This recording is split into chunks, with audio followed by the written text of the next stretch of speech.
예, 제가 이제 오늘 우리 그 베드로 이제 전서 강의 우리 18번째 시간이고, 제가 이제 어제 오후에 그 이제 19번과 20번 내일 할 건데, 우리 19번과 20번이 이제 이 강의한 그 뭐 원고를 이제 보내고, 이제 저는 이제 어제 오후로 끝냈습니다. 어제 오후로 이제 베드로 전서 이거를 끝내면서 제가 속으로, 내가 진짜 한 달 동안에는 베드로 배자도 내가 안 볼 거다. 제가 한 뭐 좀 생각을 해보니까 한 석 달을 지금 이 베드로 전서에서 지금 벗어나지를 못하고 있는, 그래서 저도 이제 한 석 달 동안 뭐 나름대로 이제 고생을 했습니다. 고생을 틈틈이 이제 보면서 이렇게, 또 우리 성도님들도 들으셨겠지만 이 베드로 전서가 상당히 어려운 그런 내용이어서, 제가 사실 시작할 때는 막 거의 객기 부리는 거 비슷하게, 어려운데 언젠가 한 번은 할 건데, 뭐 좀 죄송한 말씀이지만 조금이라도 더 젊었을 때 그때 빨리 한번 하자 이제, 뭐 그래서 한 석 달 정도 아마 좀 뭐 그렇게 시간을 보낸 것 같은데, 제가 이제 하면서 내일이 무려 마지막인데, 내가 참 이 소위 우리 부교육자분들도 그렇고 이제 저도 그렇고, 야, 우리가 이 특별 새벽 기도회를 언제까지 이렇게 할 수 있을까? 저도 이제 장담을 잘 못하겠는데, 근데 이제 저 개인적으로 왜 지금 내가 이런 그 행동들을 하고 있나, 이게 뭐, 그래서 뭐 이거 한다고 우리 교회가 뭐 숫자가 폭발적으로 늘어나는 것도 아닐 거고, 근데 왜 이렇게 이제 우리가 그 미련하면서도 이 고생스러운 뭐 그런 걸 하고 있나.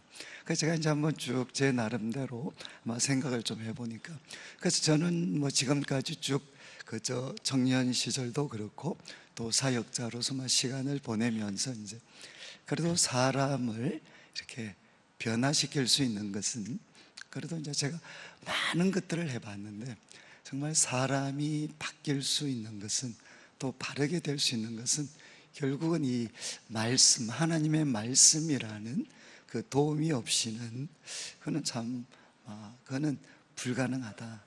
그래서 사람이 이렇게 변화되고 또 거룩하고 영광스럽게 되는 데는, 이거는 하나님의 말씀의 도움이 절대적으로 필요하다. 이제 일단 그게 제가 지금 이렇게 새벽 기도, 특별 새벽 기도회를 아마 지금처럼 진행하는 뭐 이유 중에 하나인 것 같습니다. 그리고 또 하나, 이제 제가 이런 기회를 통해서 그 성도님들하고 이제 확인을 하고 싶었던 게 뭔가 하면, 저는 이제 그 뭐 모태신앙이었기 때문에 항상 고민이, 이제 어릴 때부터 아마 그런 마음이 있었던 것 같아요. 좀 이런 표현이 적절한지는 모르겠는데, 과연 기독교가 말이 되는가? 기독교가 말이 되는 종교인가? 그러니까 이제 저는 어릴 때부터 아마 그런 이야기를 많이 들었던 것 같아요. 그냥 믿어야 된다. 뭐 이렇게 따지지도 말고 생각하지도 말고 그냥 믿어야 된다. 근데 이제 저도 뭐 고등학교, 대학교 이렇게 또 청년기를 보내면서, 아니 사람이 어떻게, 말도 안 되는 것 같은데 어떻게 그거를 무조건 믿어야 됩니까? 그러니까 과연 이제 기독교가 말이 되는 종교인가? 그리고 이제 또 대학생 시절에는 정말 뭐 수많은 학문의 도전들이 있고 또 사상의 도전들이 있고 다른 종교들의 도전이 있는데, 그러면 이제 정말 그것들을 넘어서는, 정말 이렇게 사람을 살리고 이 세상을 살릴 수 있는 그런 정말 그 참된 내용이 과연 이 속에 있는가? 이제 이런 부분에서 분명한 이제 확인이 필요한 거죠, 확인이. 그래서 저는 이제 이 말씀들을 이렇게 우리가 공부를 같이 또 말씀을 쭉 나누다 보면, 결국 우리 속에 이렇게 설득되는 게 이제 뭔가 하면, 이 하나님의 말씀, 우리 기독교가 믿는 이 하나님의 말씀이 정말 이렇게 진리구나, 진리. 그리고 이것이 정말 말이 되는구나. 내가 막 나의 지적인 모든 것들을 다 포기하고 마치 이렇게 소위 뭐 마약이라도 맞은 사람처럼 뭔가 이렇게 내 모든 이성들을 내려놓아야만 뭔가 믿을 수 있는 그런 이상한 게 아니고, 정말 이거는 우리들의 이성을 완전히 초월해서 우리가 하나님이라는 분 앞에 절대적으로 겸손하고 또 그분 앞에 무릎을 꿇는 마음으로 이 말씀을 대해야만 그때서야 이렇게 말씀이 열려지게 되고, 그리고 또 이 말씀이 정말 그런 놀라운 말씀이지만 얼마나 정말 체계적이고 또 인간의 모든 어떤 영역들을 정말 주관하고 다스릴 수 있는 그런 어떤 참되고 능력 있는 말씀인가 하는 것들을 저희들이 이렇게 좀 같이 확인을 하고 싶어서, 저는 제가 이제 내일교회 와서 우리 청년부를 섬길 때 지금도 기억이 나는 게, 그때 우리 방학만 되면 애들을 아침 10시에 불러서 이제 아침 한 9시 반 정도 불러서 우리가 오후 5시까지 한 7시간, 8시간 정도를 우리가 한 4일 그렇게 보내면서, 제 기억에는 이제 사무엘 상하, 우리 군대 제대했는 애들, 할 일이 없이 방황하는 애들 붙잡아서 한 이틀 정도인가요? 사무엘 상하를 한번 처음부터 끝까지 저희들 한번 이렇게 읽었던 적이 있어요. 설명해 주고 읽고. 그 다음에 제가 기억이 나는 게 이제 에레미야서를 우리 1장부터 끝장까지 그냥 제가 한 50분 수업, 10분 휴식 이렇게 해서 한 3일 정도 해가지고 에레미야서를 한번 쭉 같이 읽고, 조금 이렇게 제가 아는 범위 내에서 간단한 좀 설명들을 하고, 읽고 설명하고 읽고 설명, 그렇게 해서 한 3일 정도를 보냈던 적이 있습니다. 근데 그때 이제 참여했던 숫자는 한 30명 정도 됐던 것 같은데, 근데 그때 참 우리 형제들이 나중에 끝나고 나니까 몇 명이지만 그런 이야기를 하더라고요. 자기는 성경이 이렇게 우리가 살고 있는 이 세상, 정치, 경제, 사회 복잡한 문제로 뒤엉켜 있는 이런 세상을 향해서 이렇게 성경이 또 기독교가 이렇게 탁월하고 명확한 가르침을 담고 있다라는 것을 자기가 참 어렴풋하게 느낄 수가 있었다는 거예요. 그러면서 내가 기독교를 앞에서 말씀드린 것처럼 모든 생각, 지적인 이런 의욕, 욕구, 그리고 질문 이런 거 다 내려놓아야만 믿을 수 있는 게 아니라, 여기는 분명히 답이 있구나. 내가 몰라서 모르는 거지 답이 없어서 모르는 게 아니구나. 그래서 그때 이제 우리 청년들이, 많은 사람들이 이제 어떤 회심이죠. 회심, 마음에 있어서 회심이 일어나고, 그리고 저희들이 그때 이제 그 다음에는 로마서를 저희들이 이렇게 하면서 한 4일 정도, 우리가 50분 수업 10분 휴식, 그렇게 해서 한 4일 정도 그것들을 감당을 했어요. 그때 아마 이렇게, 그래서 저는 이렇게 사람이 결국 바뀌려면 이 머릿속에, 우리 마음속에 이 하나님의 말씀이 이렇게 제한적일 수는 있지만 체계적으로 정리가 될 때, 체계적으로 정리가 되어서 우리 성도님들의 마음에 새겨지게 될 때, 저는 그때 사람들이 바뀐다고 저는 믿습니다. 그리고 제가 좀 죄송한 말씀이지만, 제가 또 이렇게 이런 시간들을 제가 보냈던 또 한 가지 이유는 우리 목회자들에 대해서 제가 하고 싶은 말들이 많았기 때문에, 그는 뭔가 하면 우리 목회자들이 하나님의 말씀을 이렇게 가르칠 때 이렇게 이상한 한 말씀만 끄집어내 가지고 성도들에게 무모한 순종, 말이 안 되는 순종을 요구하는, 이제 그런 것들은 좀 그만했으면 좋겠다. 그러니까 하나님 말씀을 통해서 누가 봐도 객관적으로 이게 바로 하나님의 요구다, 하나님의 요구, 하나님의 명령이다. 그러면 그분들로 하여금 하나님의 말씀, 하나님께 순종하도록 만들어야 되지.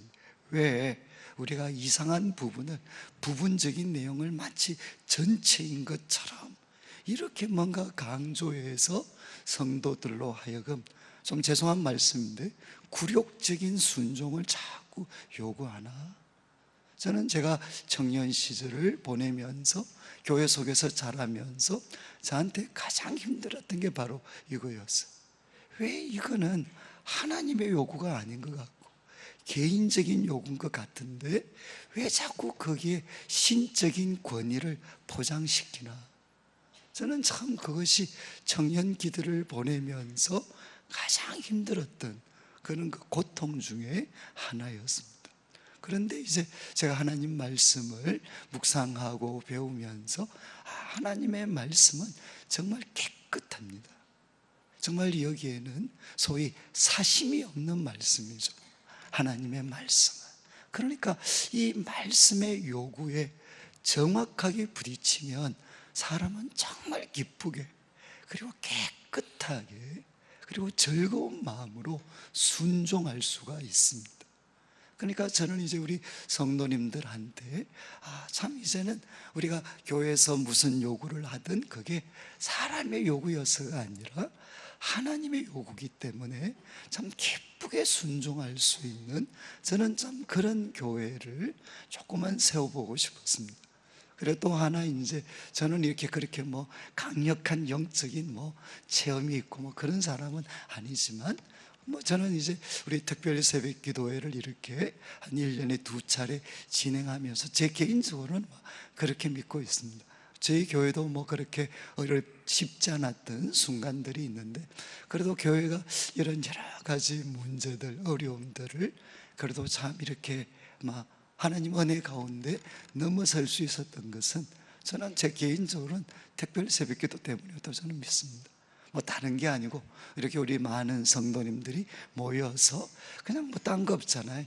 말씀 듣고 기도하면서 지금 저에 있는 우리 교회적인 상황이나 또 우리 성도님들의 상황이 그냥 하나님의 뜻을 이루는 방향으로 누가 누구한테 좋은 방향이 아니라 하나님의 뜻을 이루는 방향으로 우리가 갈 수 있으면 좋겠습니다 라는 그런 기도를 우리 하나님께서 받으셨기 때문에 많은 그런 문제들이 있었지만 하나님께서 더 큰 은혜의 강물을 우리에게 허락하셔서 문제가 없어지는 게 아니고 문제를 뛰어넘을 수 있는 그런 기회들을 저희들에게 저는 주셨다고 믿습니다. 그래서 이제 제가 오늘 뭐 이렇게 좀 장황하게 말씀을 드린 것은 베드로전서죠. 오늘 말씀이 1절부터 시작을 해서 4절까지 말씀은 어제 우리가 살핀 것처럼 이제 지도자들에 대한 이야기입니다. 정말 우리 성도들은 이 세상 속에서 선을 행하며 참 고난받고 참는 그런 고된 삶을 살고 있습니다. 그러면 이분들이 세상 속에서 왕같은 제사장으로서 예수님의 발자국을 따라서 선을 행하며 참 고난받고 인내하는 이 삶을 살아갈 때 참 누구의 격려와 도움이 필요한가? 그것은 교회 공동체의 도움과 격려가 필요하죠. 그런데 교회 공동체가 바로 우리 성도님들로 하여금 왕같은 제사장으로서 하나님이 맡기신 이 사명을 잘 감당하고 예수님께서 참 예수님의 그 발자국을 따라가려면 참 교회 공동체가 참 이렇게 아름다운 공동체가 되어야 됩니다.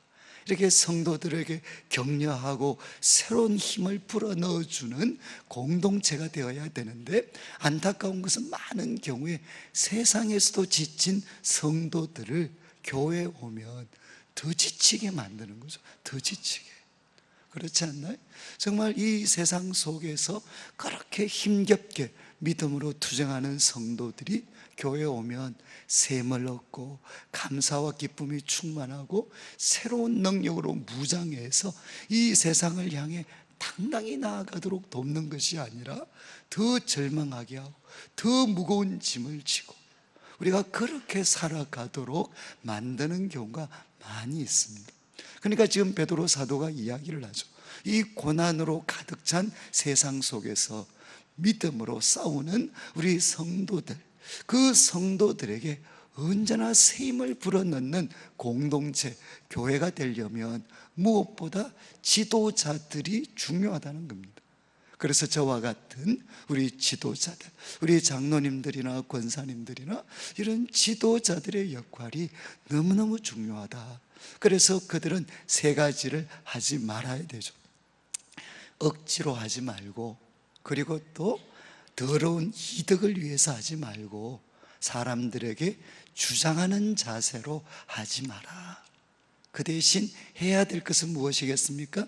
자원하는 마음으로 해라. 그리고 또 정말 섬기려는 열망으로, 이제 기꺼이라는 말은 섬기려는 그 뜨거운 열망으로, 그리고 마지막으로는 양무리의 본이 되어야 된다. 겸손과 섬김으로 양무리의 본이 되어야 된다. 여러분, 정말 지도자들이 이런 역할을 하는 것은 너무너무 중요합니다.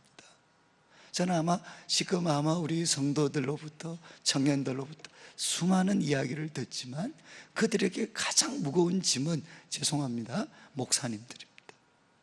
그리고 그 다음이 장로님들입니다.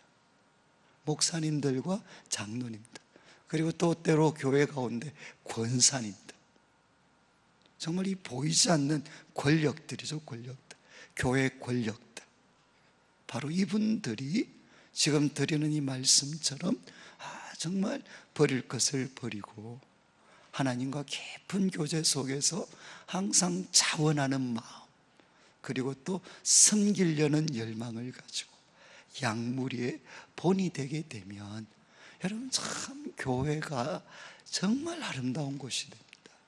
교회가 아름다운 곳이 되고, 그 속에서 우리 새로운 가족들, 청년들, 다음 세대가 정말 참 하나님 안에서 아름답게 자라갈 수가 있습니다. 저는 우리 다음 세대한테 좋은 건물을 설문해 주는 것보다 정말 참 좋은 인격으로, 정말 좋은 믿음의 본을 보여주는 것이 우리 다음 세대에게 더 놀라운 선물이 될 수가 있습니다. 그래서 이제 베드로가 지도자들에 대해서 이야기한 다음에 우리 이제 5절 말씀, 젊은 자들아, 이것은 일반적인 성도님들이라고 보시면 되겠어요. 고대는 연장자들이 지도자들이었기 때문에 젊은 자들은 그냥 그 장로님들을 제외한 일반 우리 성도님들은 한마디로 장로들에게 순종해라. 여기 보이지 않는 전제가 뭐겠습니까? 여러분, 왕들에 대해서도 하나님을 두려워함으로 왕들에게 순종하고, 그리고 또 아내들은 남편에게도 바로 두려워하는, 하나님을 두려워하는 마음으로 남편에게 순종하고, 또 우리 종들에게도 하나님을 두려워하는 마음으로 주인들에게 순종해라. 같은 맥락이죠. 바로 이 질서를 세우시고 움직여 가시는 분이 누구시냐? 우리는 하나님이신 것을 믿습니다. 그 속에 온갖 인간의 오류와 부조리가 있다 할지라도 그것을 넘어서는 하나님의 손길이 있습니다. 그렇기 때문에 이제 베드로 사도가 이야기하죠. 장로들에게 순복하고 다스로 겸손으로 허리를 동여라. 꼭 누구 모습입니까? 바로 예수님께서 제자들에게 발을 씻겨 주실 때 그 모습이죠. 이 정말 이렇게 다스로 겸손으로 허리를 동이라, 정말 수건으로 허리를 두르시고 제자들의 발을 씻겨 주셨던 그 예수님의 모습을 어쩌면 이 베드로는 생생히 그리면서 이런 말을 하고 있는지 모르겠습니다. 다스로 겸손으로 허리를 동여라. 그것을 앞치마, 그 당시 노예들이 사용하는 앞치마로 삼아라. 그러니까 다 서로 겸손으로 허리를 동이라. 그러면 어떻게 되죠? 하나님은 교만한 자를 대적하시되 겸손한 자들에게는 은혜를 주시느니라.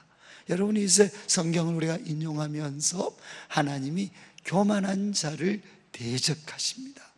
여러분, 하나님은 교만한 자를 높여주시는 게 아니라 하나님은 교만한 자를 대적하시고 겸손한 자들, 하나님과 사람 앞에 자기를 낮추고 그리고 섬김으로 정말 참 그들을 섬기려고 애쓰고 노력하는 사람들, 바로 그들에게 하나님은 은혜를 베풀어 주십니다.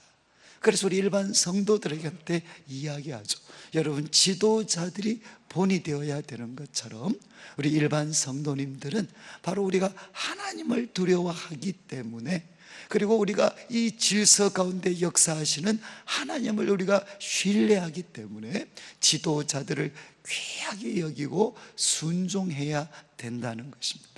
그러니까 본이 되지 않는 지도자들도 문제지만 하나님께서 세우신 질서에 순종하지 않는 그 어떤 일반 성도들도 똑같은 문제라는 거예요. 그래서 이제 순복해라, 순종해라, 그리고 다스로 겸손으로 허리를 동여라. 그러면 하나님은 겸손한 자들을 반드시 높여주시고 은혜를 주십니다. 그래서 6절 말씀은 5절과 연관되기보다는 그러므로 하나님의 능하신 손 아래서 겸손해라.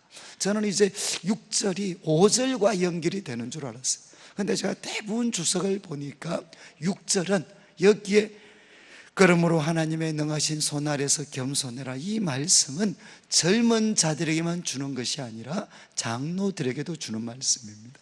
그러니까 6절부터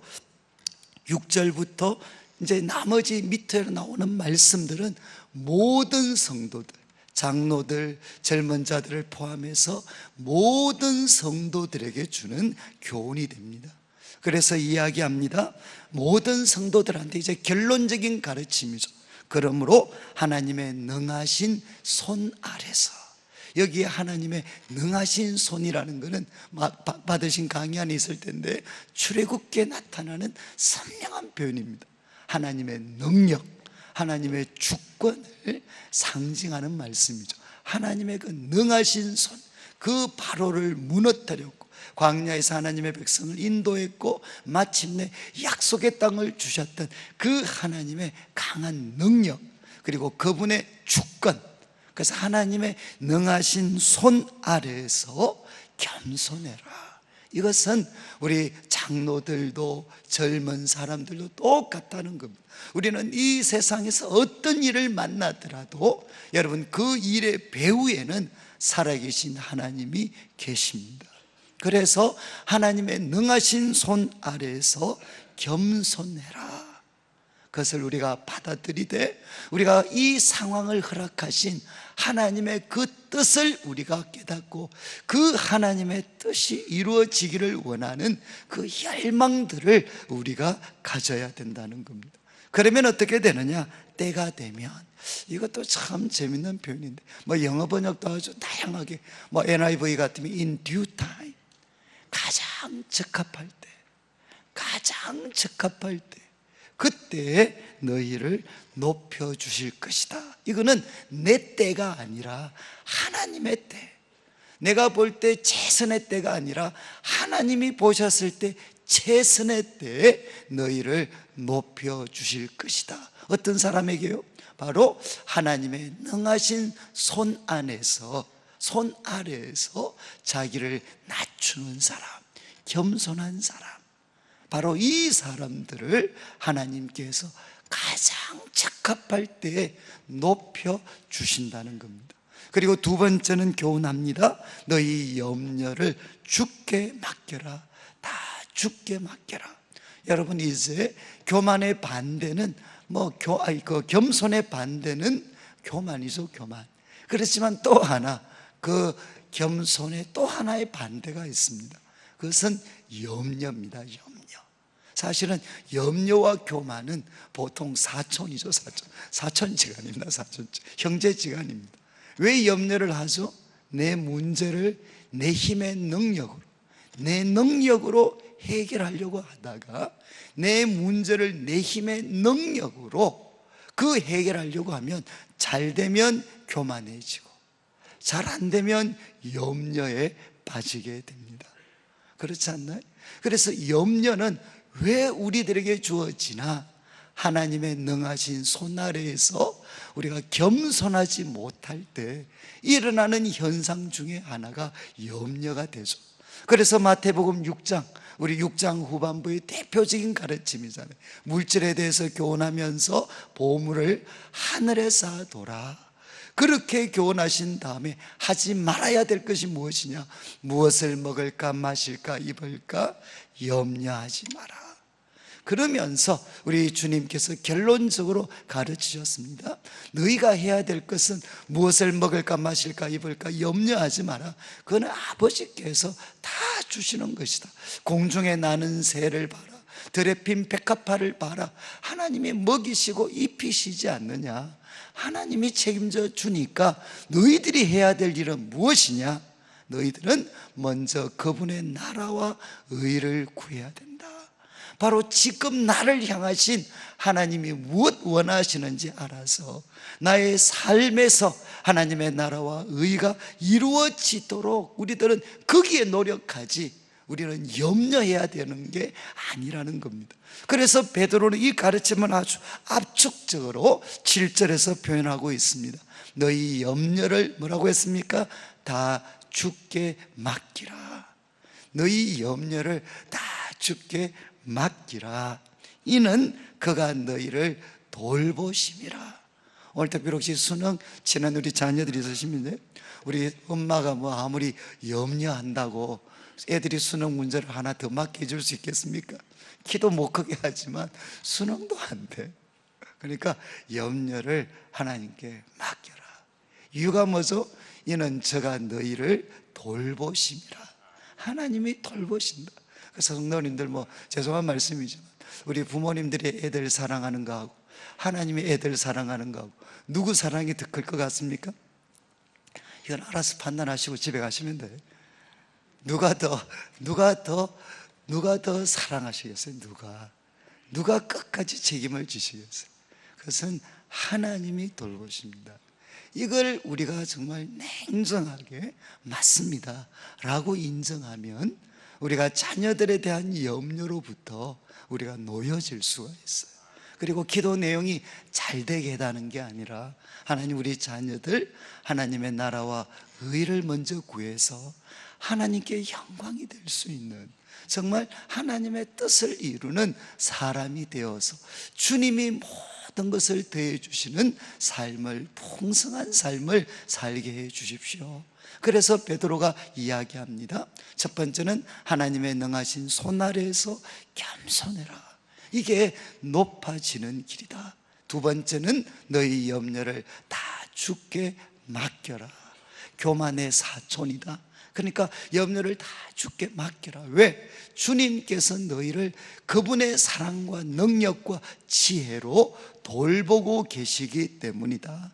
그리고 마지막 이제 18절 말씀을 보시면 근신하라, 깨어라. 너희 대적 마귀가 우는 사자같이 돌아다니며 삼킬 자를 찾고 있다.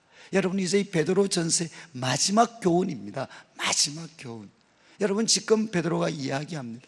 이 모든 그 고난, 그리고 예수 그리스도를 믿는 성도들에게 끊임없이 고통을 주는 그런 비방하고 모욕하고 있는 이 모든 사람들, 그 모든 배후에 누가 있느냐? 바로 마귀가 있다는 것입니다. 이 마귀는 사단의 이름 중에 하나죠. 참소하는 자, 대적하는 자, 하나님을 향해 대적하고 하나님을 향해 성도들, 하나님께서 성도들을 향해 가지고 계시는 그 놀라운 뜻과 계획을 무력화시키려고 대적하는 존재가 누구냐? 마귀가 있다는 것입니다. 여러분, 이제 이 베드로 사도는 서신을 마무리하면서 한 번 더 이야기합니다. 너희 대적 마귀, 그 마귀가 지금도 우는 사자같이 삼킬 자를 찾고 있다. 그러니까 근신하고 깨어 있어야 된다. 그리고 이제 9절 말씀, 너희는 믿음을 굳건하게 하여 그를 대적해라. 믿음을 굳건해서 하나님의 말씀에, 그 말씀을 통해 우리는 믿음이 세워집니다. 그리고 또 이것을 붙잡고 기도할 때 성령님의 도우심이 있습니다. 하나님의 말씀, 성령의 도우심을 통해서 우리에게 일어나는 일이 무엇이냐? 믿음을 굳건하게 하는 겁니다. 바로 말씀과 성령의 도우심을 통해서 믿음을 굳건하게 하면 바로 이 하나님의 말씀이 우리들에게 뭐가 되느냐? 바울 사도가 영적 전투에서 우리에게 그림을 그려줬던 것처럼 우리가 하나님의 말씀 그리고 성령의 도우심을 통해서 이 말씀이 우리들 마음에 살아나면 이 말씀이 뭐가 되겠습니까? 바로 진리의 허리띠가 되어서 우리를 동여매게 하기도 하고, 그리고 이것이 우리들에게 의의 흉배가 되어서 나는 바로 하나님의 백성입니다 라는 그런 의의 표지가 되기도 하고, 그리고 이 말씀이 우리들에게 평화의 복음에 예비한 신을 신어서 나의 삶에 가는 그 곳곳마다 복음을 위해서 헌신하는 분명한 삶의 목적을 가지게 하기도 하고, 그리고 이 말씀이 우리들에게 믿음의 방패가 되기도 하고, 그리고 이 말씀이 우리들에게 구원의 투구가 되고, 마침내는 성령의 금이 되어서 바로 대적들을 공격하고 무너뜨릴 수 있는 존재가 되도록 만들어주는 거죠. 그래서 베드로가 이야기합니다. 하나님의 말씀 그리고 그 성령의 도우심을 통해서 너희들이 믿음을 굳건하게 해야 된다. 믿음을 굳건하게 해서 그를 대적해라. 그를 피하라고만 되어 있는 게 아닙니다. 그를 대적해라. 하나님의 말씀으로 대적해라. 그러면 어떻게 되느냐? 그가 떠나가는 거죠. 그래서 9절 마지막, 이는 세상에 있는 너희 형제들도 동일한 고난을 당하는 줄 알미라. 그러니까 이 마귀의 공격으로부터 벗어나 있는 성도들은 아무도 없다는 것입니다. 가장 믿음이 어린 사람부터 소위 믿음이 성숙했다고 생각하는 사람들까지 모든 사람들을 지금도 누가 공격하고 있느냐? 그것은 바로 마귀가 공격하고 있다는 것. 그러니까 우리는 어떻게 해야 되느냐? 근신하고 깨어서 믿음을 굳게 해가지고 그를 대적해야 된다. 그러니까 말씀과 성령의 도우심을 통해서 우리들의 믿음을 굳건하게 해서 이 말씀이 우리들에게 전신갑주가 되어서 그를 대적해야 됩니다. 그런데 여러분, 우는 사자같이 삼키려고 하는 마귀를 대적할 수 있는 또 하나의 최선의 길이 뭐겠습니까? 또 하나의 길이 뭐냐? 그것은 참 여러분 우스갯말이지만 우리 동물의 왕국 같은 거 볼 때 사자가 이렇게 이렇게 그 소 같은 거, 들소 같은 거 노력하는 거 보셨잖아요. 누구를 공격합니까? 아무리 사자라도 그 들소떼가 때로 묶여져 있을 때는 공격하지를 못해. 누구를 공격하죠? 하나가 그 공동체에서 이탈하면 그것은 밥이 됩니다.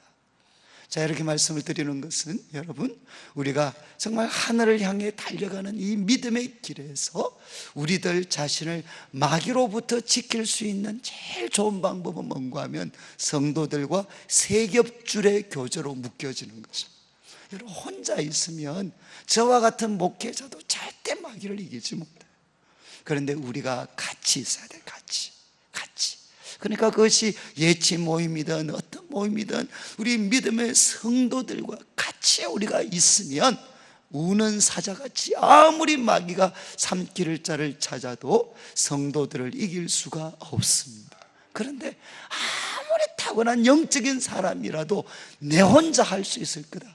이미 그거는 밥이 된 거하고 똑같아요. 왜 사단이 바로 안 무너뜨리겠습니까? 더 드라마틱한 패배를 만들기 위해서 그냥 놔두는 겁니다. 저는 여러분, 이제 오늘 말씀을 마무리하면서 베드로가 교회 공동체를 대할 때 참 지도자들은 본이 돼야 된다. 여러분 기도해 주시고, 그리고 우리 일반 성도들은 우리가 하나님을 신뢰하고 두려워하기 때문에 세워진 우리 장로님들, 지도자들을, 그분들에게 우리가 순종하고 다 서로 겸손으로 허리를 동여야 된다. 여러분, 하나님은 교만한 자를 대적하시고 겸손한 자들에게 상을 주십니다. 우리 다윗 보셨잖아요. 다윗이 사울과의 그 관계 속에서 그렇게 자기는 탁월한 그런 사람이었지만 한 번도 그가 사울의 권위를 무너뜨렸던 적이 없어요. 그래서 그 어떤 새로운 이스라엘의 시대를 열었던 그 다윗, 그의 삶을 지배했던 것은 바로 이거죠. 그는 교만한 자를 대적하시고 겸손한 자를 높이시는 하나님, 그 하나님의 능하신 손 아래에서 철저하게 겸손하고 그리고 섬김, 바로 이 어떤 그 겸손으로 허리를 동였을 때 가장 적절한 때 하나님이 그를 높여주셨습니다.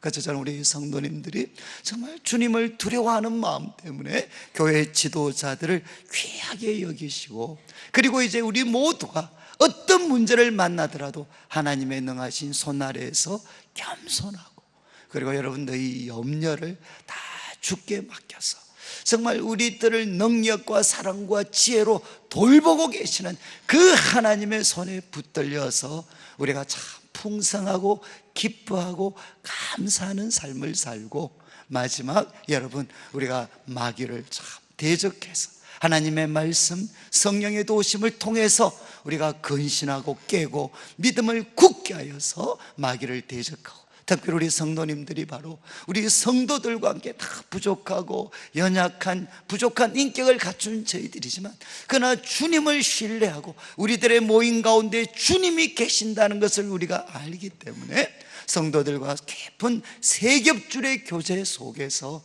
세겹줄의 교제로 자신을 잘 지키셔서 우리가 한 번밖에 없는 삶, 정말 이 마귀를 대적하고 짓밟고 승리할 수 있는 하나님의 사람들 되시기를 주님의 이름으로 축원합니다.